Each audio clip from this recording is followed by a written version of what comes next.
సిలువలో పలికినటువంటి 7 మాటల్లో 3వ మాట యేసుక్రీస్తు వారి నోట నుండి పలికిన ప్రేమ మాట. ఆ మాటను మనం ధ్యానించుకుందాం. యోహాను సువార్త 19వ అధ్యాయము 26-27 వచనములు. యోహాను సువార్త 19వ అధ్యాయము 26-27 వచనములు. యేసు తన తల్లియు తాను ప్రేమించిన శిష్యుడును దగ్గర నిల్చుండుట చూచి, అనగా శిలువ మీద వేలాడుతూ చూచాడు. అలా చూచినప్పుడు కింద 2 వ్యక్తులు కనబడుతున్నారు. ఒకరు యేసు ప్రభుల వారి తల్లి మరియా గారు, అలాగే యేసు ప్రేమించిన శిష్యుడు అనగా యోహాను. వారిద్దరిని చూచి ఏమంటున్నాడంటే, అమ్మా, ఇదిగో నీ కుమారుడు అని తన తల్లితో చెప్పాను. శిష్యుని చూచి ఇదిగో నీ తల్లి అని చెప్పాను. ఆ గడియ నుండి ఆ శిష్యుడు అనగా తాను ప్రేమించినటువంటి యోహాను ఆమెను తన ఇంట చేర్చుకొనేను. ఈ వాక్యంలో మనం చూసినప్పుడు యేసు ప్రభుల వారు తన తల్లిని యోహాన్ చేతికి అప్పగించాడు. యేసు ప్రభుల వారికి సహోదరులు ఉన్నారు. యేసుక్రీస్తు తర్వాత కన్య మరియకు శరీర సంబంధంగా పుట్టినటువంటి పిల్లలు ఉన్నారు, సోదరిమణులు ఉన్నారు. ఈ వాక్యాన్ని మనం మత్తయి సువార్త 13వ అధ్యాయము 55-56 వచనాల్లో మనం చూసినప్పుడు యేసు ప్రభుల వారికి 4 సహోదరులు ఉన్నారు. యాకోబు, యోసేపు, యూదా, సీమోను అనే సోదరులు ఉన్నారు, సోదరిమణులు కూడా ఉన్నారు. కానీ వాళ్ళందరూ ఉండగా తన తల్లిని ఎందుకు యోహాను గారికి అప్పగిస్తున్నాడు? తాను ప్రేమించిన శిష్యుడికి ఎందుకు అప్పగిస్తున్నాడు? ఆ గడియ నుండి ఆ శిష్యుడు ఎందుకు తన ఇంటిలో చేర్చుకున్నాడు? మరియాకి ఇల్లు లేదా? కడుపున పుట్టిన పిల్లలు లేరా? ఎందుకు యోహాను చేతికి అప్పగిస్తున్నాడో మనం ధ్యానించుకుందాం. యోహాను సువార్త 7వ అధ్యాయము 1-5 వచనాలు మనం చూసినప్పుడు యేసు ప్రభుల వారి సహోదరులకు యేసు మీద ప్రేమ లేదు. ఒకసారి ఆ వాక్యాన్ని చదువుకుందాం. యోహాను సువార్త 7వ అధ్యాయము 1వ వచనం నుండి చదువుకుందాం.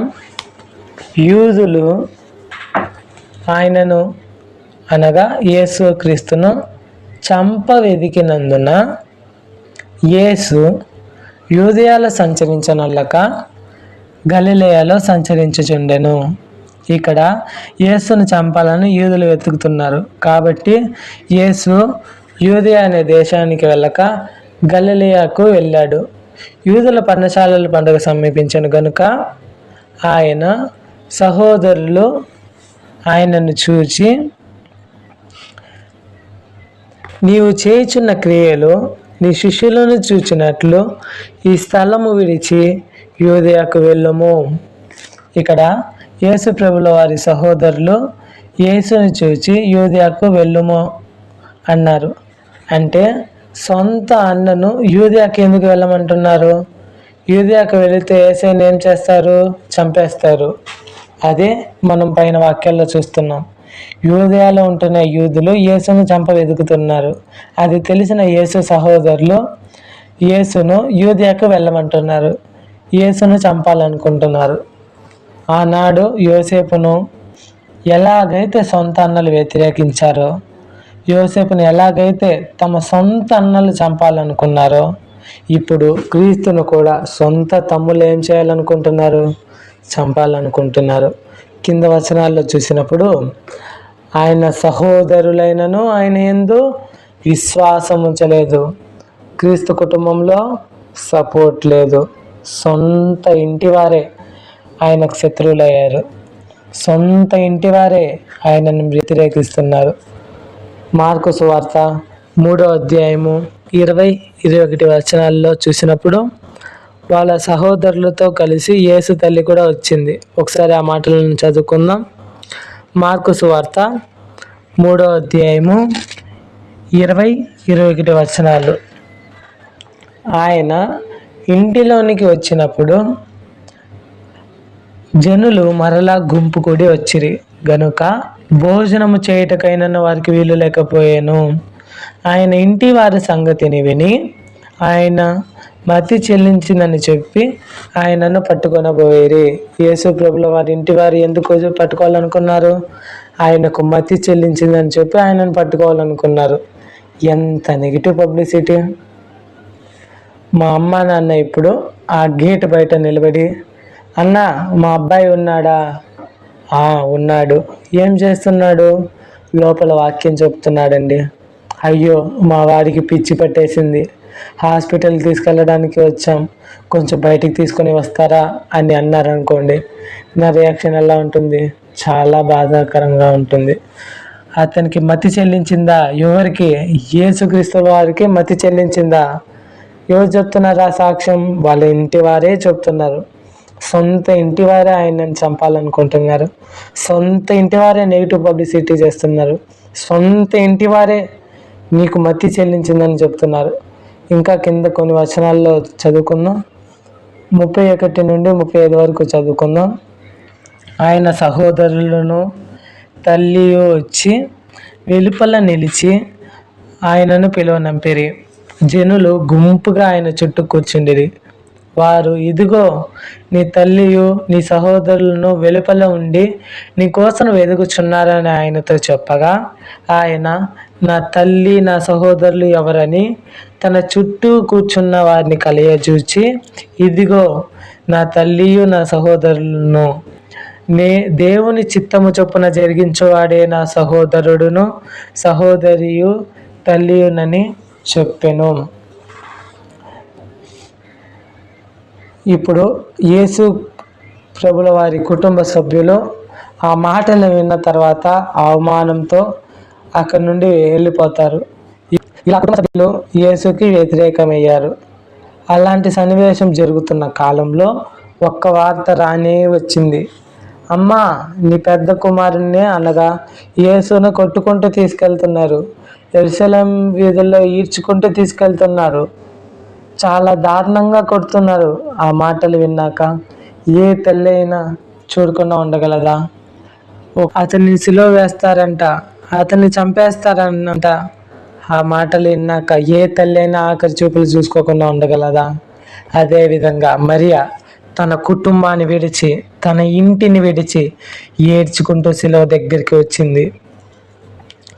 తల్లి ముందు బిడ్డని చంపితే హృదయంలో ఖడ్గం పొడిచినట్టే కదా. ఆనాడు సిమియోను ప్రవచనంగా పలికిన మాట లూకా సువార్త 2వ అధ్యాయము 35వ వచనము.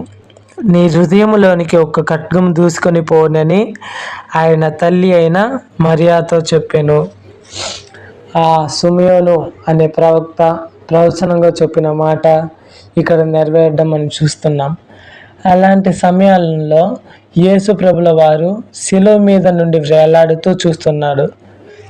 అయ్యో, మా అమ్మకి ఎవరూ లేరు, నా కోసం తన కుటుంబాన్ని వదిలేసి వచ్చింది అని చచ్చిపోయే స్థితిలో కూడా, కాసేపట్లో మరణిస్తాడని తెలిసి కూడా, ఎన్నో బాధలు అనుభవిస్తున్నా కూడా కన్న తల్లిని అర్థం చేసుకున్న నిజమైన కుమారుడు మన రక్షకుడైన యేసుక్రీస్తు మాత్రమే. ఈరోజు కుమారులు అన్నీ బాగుండి కూడా, ఒక నెల అమ్మని నువ్వు పంచుకో, ఒక నెల నేను పంచుకుంటా, ఒక నెల నువ్వు మందులు మాత్రలు కొను, ఒక నెల నేను కొంటాను, ఒక నెల నువ్వు భోజనం పెట్టు, ఒక నెల నేను భోజనం పెడతానని బాగున్నవారు ఈ రోజుల్లో అమ్మ నాన్నలను పంచుకుంటున్నారు. కానీ యేసు ప్రభుల వారు ఆ సిలువలో ఎన్నో బాధలు, ఆ బాధలు ఎవరూ ఓదార్చలేనివి. అటువంటి పరిస్థితిలో కూడా తన తల్లి గురించి ఆలోచిస్తున్నాడు. దీనిలో మనం నేర్చుకోవాల్సిన విషయాలు ఎన్నో ఉన్నాయి, కానీ కొన్ని కార్యాలను మనం చూసుకుందాం. మొదటిగా తల్లిదండ్రులను సన్మానించడం. నిర్గమకాండము 20వ అధ్యాయము 12వ వచనం. నీవు దీర్ఘాయుష్మంతుడగునట్లు నీ తండ్రిని నీ తల్లిని సన్మానించుము. సన్మానించడం అంటే పూలమాలలు వేయడం, శాల్వలు కప్పడం కాదు, వారిని గౌరవించడం. అలా గౌరవించి వారి మాటలకు లోబడితే వారిని సన్మానించే వారిగా మనం ఉంటాం. అలా సన్మానించే వారిగా మనం ఉంటే దేవుడు మనల్ని దీర్ఘాయుషుతో సుఖ సంతోషాలతో మన జీవితాన్ని నింపుతాడు. రెండవదిగా తల్లిదండ్రుల పట్ల విధేయత కలిగి ఉండాలి. ఎఫెసీ 6వ అధ్యాయం 1వ వచనం. ఎఫెసీలకు రాసిన పత్రిక 6వ అధ్యాయము 1వ వచనం. పిల్లలారా, ప్రభువునందు మీ తల్లిదండ్రులకు విధేయులయుండుడి, ఇది ధర్మమే. విధేయత అంటే వినయం కలిగి ఉండటం, అనగా తగ్గించుకునే స్వభావం కలిగి ఉండటం. పిల్లలు తల్లిదండ్రుల మాటకు లోబడి ఏ పని చెప్పినా తగ్గించుకొని చేయటం. ఇది రెండవది. ఏంది? విధేయత కలిగి ఉండటం. మూడవదిగా తల్లిదండ్రులను సంతోషపరచాలి. సామెతలు 23వ అధ్యాయము 27వ వచనం. నీ తల్లిదండ్రులను నీవు సంతోషపెట్టవలెను, నిన్ను కనిన తల్లిని ఆనందపరచవలెను. మనము తల్లిదండ్రులను ఏ విధంగా సంతోషపెట్టవచ్చు? కొన్ని విషయాలు చూద్దాం. చెప్పిన మాటకు లోబడితే తల్లిదండ్రులు సంతోషపడతారు. చక్కగా చదివి ఒక ఉన్నత స్థాయిలో ఎదిగితే తల్లిదండ్రులు సంతోషపడతారు. ఒకవేళ క్రైస్తవ కుటుంబం అయితే తన పిల్లలు ప్రతిరోజు ప్రార్థిస్తే, స్తుతిస్తే, పాట పాడితే, వాక్యం ధ్యానిస్తే, ప్రతిరోజు దేవుని సన్నిధిని, ఆయన రాజ్యాన్ని వెతికితే, ఇంకా ఎన్నో కార్యాలు ఉన్నాయి. ఇవన్నీ చేస్తే తల్లిదండ్రులు సంతోషపడతారు. ఇలా మనం కూడా ఇలాంటి కార్యాలు చేసి తల్లిదండ్రులను సంతోషపరిచే వారిగా ఉండాలి. తల్లిదండ్రుల పట్ల చేయవలసిన కార్యాలు 3 చూసాం. వారిని సన్మానించడం, వారికి విధేయత కలిగి ఉండటం, వారిని సంతోషపెట్టడం. తల్లిదండ్రుల పట్ల చేయకూడని కార్యాలు చూసుకొని మనం ముగించుకుందాం. మొదటిగా తల్లిదండ్రులను కొట్టకూడదు. నిర్గమాకాండము 21వ అధ్యాయము 15వ వచనం. తన తండ్రినైనను తల్లినైనను కొట్టువాడు నిశ్చయముగా మరణశిక్ష నొందును. తల్లిదండ్రులను కొడితే ఏం జరుగుతుంది? మరణశిక్ష విధించబడుతుంది.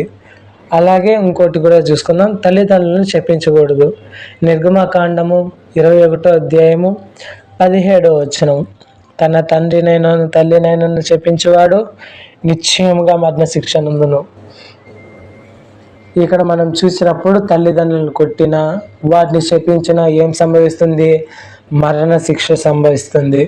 ఈ రోజుల వాక్యం వింటున్న మీలో ఎవరైనా తల్లిదండ్రులను కొడుతున్నారా, లేదా వారిని శపిస్తున్నారా? ఈరోజే మానుకోండి, లేకపోతే మరణశిక్ష విధించబడుతుంది. మూడవదిగా తల్లిదండ్రులను దూషించకూడదు. సామెతలు 20వ అధ్యాయము 20వ వచనం. తన తండ్రినైనను తన తల్లినైనను దూషించు వాని దీపము కారు చీకటిలో ఆరిపోవును. దీపం ఆరిపోవడం అంటే జీవితంలో ఆశీర్వాదాల్లో తగ్గిపోవడం, శాంతి లేకపోవడం, ఆనందం లేకపోవడం. తల్లిదండ్రులను కొట్టడం, వారిని శపించడం, వారిని దూషించడం వంటి కార్యాలు చేస్తే మన జీవితంలో ఆశీర్వాదాలు ఉండవు, శాంతి ఉండదు, సమాధానం ఉండదు, ఆనందం ఉండదు. దీపం ఆరిపోవడం ఒక శాపంగా మనం ఇక్కడ చూస్తున్నాం. తల్లిదండ్రులను కొట్టకుండా, వారిని శపించకుండా, వారిని దూషించకుండా, వారికి లోబడి, వారిని గౌరవించి, విధేయత చూపి, వారిని సంతోషపరిచినట్లయితే దేవుడు దీర్ఘాయుషును, శాంతిని, సమాధానాన్ని, ఆనందాన్ని ఇస్తాడు. ఇట్టి ఆశీర్వాదాలను మనం మన జీవితాల్లో పొందుకుందాం. ఇట్టి మాటలు దేవుడు మన వినికిడిలో ఆశీర్వదించి దీవించును గాక. ఆమేన్.